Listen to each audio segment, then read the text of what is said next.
Seguimos con las mañaneras de Ángel. Horario, como usted sabe, horario matador, para que no quede duda alguna, y con el lenguaje que usted ya conoce, de corridito y con una claridad prácticamente total. Ayer hablé yo de las obsesiones de López. Hoy voy a precisar un poco más del tema. Me voy a concentrar en una de esas obsesiones, la parte económica.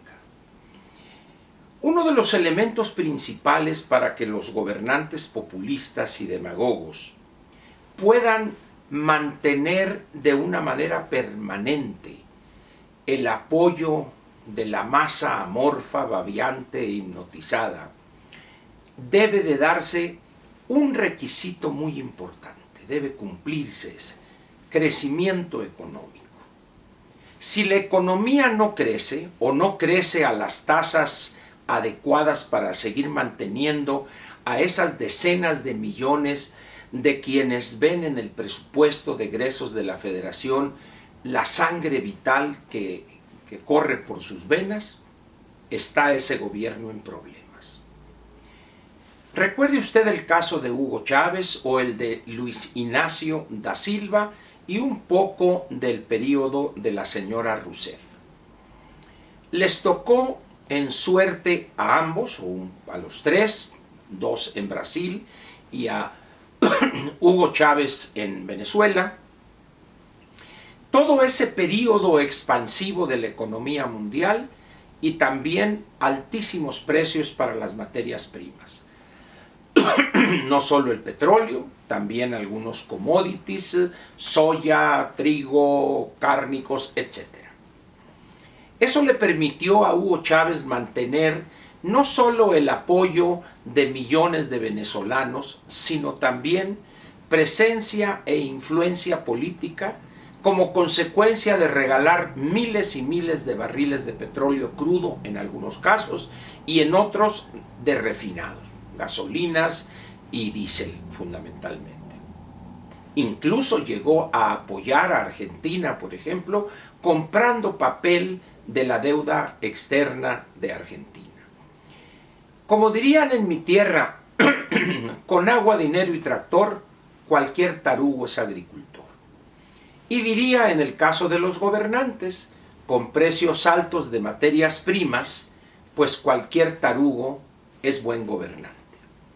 Así es como los gobernantes populistas y demagogos pueden navegar sobre sus gobernados sin problema alguno. Las dificultades empiezan cuando la economía primeramente pierde fuerza. De crecer a 3,5%, 4,5%, de repente empieza a bajar. 3, 2,8, 2,4, y ahí es donde empiezan las tensiones hasta llegar a niveles de locura en sentido negativo, como es el caso de Venezuela. En el caso de México hay una situación curiosa.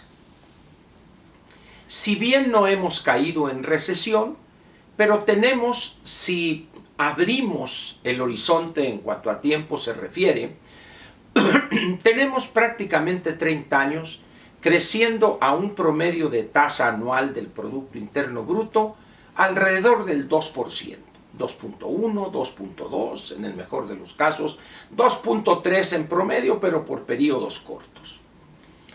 Y con la llegada de López al gobierno, como producto de su victoria inobjetable, donde más de 30 millones de babeantes electores le dieron su voto, se generó una situación muy curiosa. Si bien la tasa de crecimiento que traíamos no era para festinarla, pero era una tasa que permitía más o menos ir llevando las cosas y generar un ambiente donde, si el gobierno tenía una gran ascendencia sobre los gobernados, podría en un determinado momento proponer ciertas reformas estructurales que en condiciones de estancamiento total de la economía era muy difícil.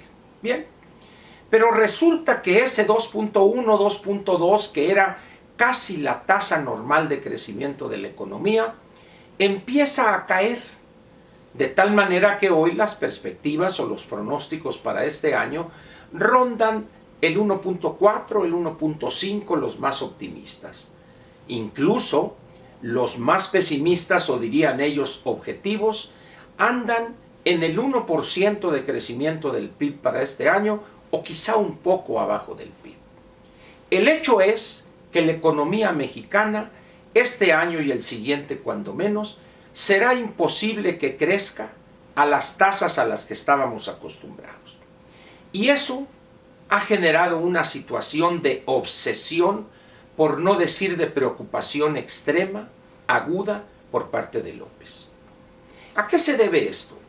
En la medida en que la economía se prevé que crezca a esas tasas, 1.4, 1.3, eso nos está enviando un mensaje muy claro. Primero, vamos a generar o a tener un número mucho menor de empleos formales, quizá 250, 300 mil empleos formales menos, con lo cual caería el consumo de millones de mexicanos, pero al mismo tiempo se caería en parte la captación de impuestos por parte del gobierno federal. Eso generaría un círculo vicioso que redundaría en molestia de la población, en un coraje por la decepción de las expectativas tan grandes que generó cuando andaba en campaña López y promovía que en cuanto llegara a él se iba a acabar la violencia, que en cuanto llegara a él todo iba a ser felicidad. Llegó, pero producto de la incapacidad no solo de él para la gobernación, sino de prácticamente todo su gabinete, o incapaces francos o inexpertos, y además con una capacidad muy limitada para entender la complejidad de un aparato como el del sector público mexicano. Y en ese momento, en vez de entender López cuáles son las causas de esa situación y enfrentarlas e intentar corregirlas, se aferra a crecimientos irrealizables, imposibles de alcanzar, este año el 3%, y me canso ganso que el año que viene al 4%. Y el doctor Ursúa, en vez de decirle, presidente, eso no es posible por estas y estas razones, él, como bola de plastilina, se amolda a los deseos del poderoso y dice, bueno, dice, es muy posible que crezcamos arriba del 2, pero no quiero decirlo, pero es probable. El señor no quiere perder el cheque quincenal o decenal o mensual y se ajusta a los deseos del Todopoderoso, que no tolera la mínima oposición o cuestionamiento. Y esto refuerza la obsesión de López. Hay que crecer, hay que crecer. ¿Por qué? Porque si la economía no crece tal y como aspira él a que crezca, eso va a hacer que aquellas intenciones perversas de aumentar sus clientelas, crear nuevas clientelas y fortalecer las existentes para controlar la Cámara de Diputados con 251 diputados solo de Morena, se vienen abajo. Y ahí es donde la obsesión se vuelve casi tragedia. Porque en ese momento, al no tener la claridad producto de una visión analítica y con conocimientos de economía y de finanzas públicas, no sabe qué hacer.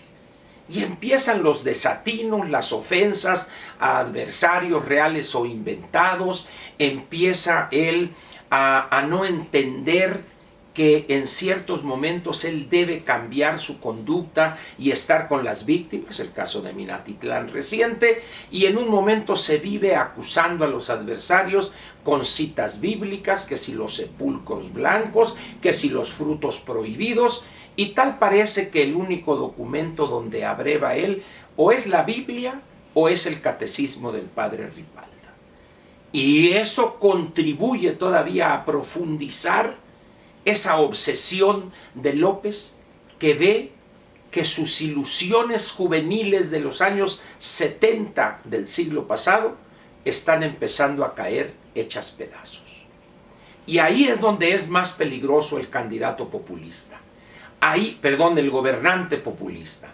Ahí es donde el desastre puede estar más cerca. ¿Por qué?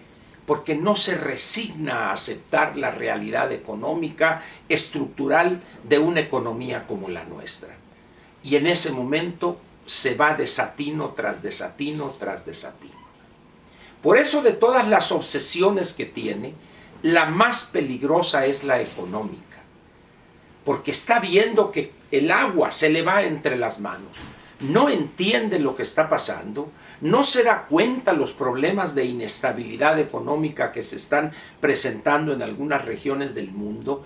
No solo, además no lo entiende, sino que no quiere ni siquiera conocerlas. Y empieza con sus desatinos, decía, y empieza a apoyar a este gobernador, porque él es honesto. Será muy bruto y será muy incapaz.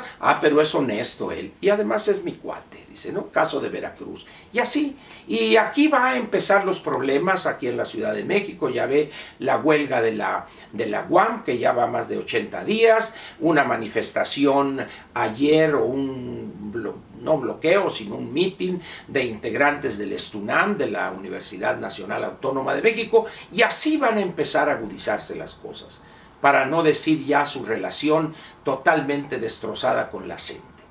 Si a eso le agrega a usted el papel de los serviles, de los lacayunos que lo rodean, que le queman incienso, el panorama es pues de tragedia.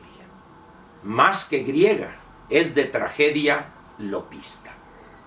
Por eso hay que estar muy atentos a las reacciones y desatinos y la muestra de ese coraje, de esa molestia que le es imposible ocultar a López. Es tan mal político que le es imposible en un determinado momento comportarse de una manera madura, sensata, serena en público. Lanza sus ataques furibundos porque no los puede ocultar, porque ante la realidad económica y la salud resquebrajada de las finanzas públicas, ve que todo el esquema que había dibujado está cayendo, como dije, hecho pedazos.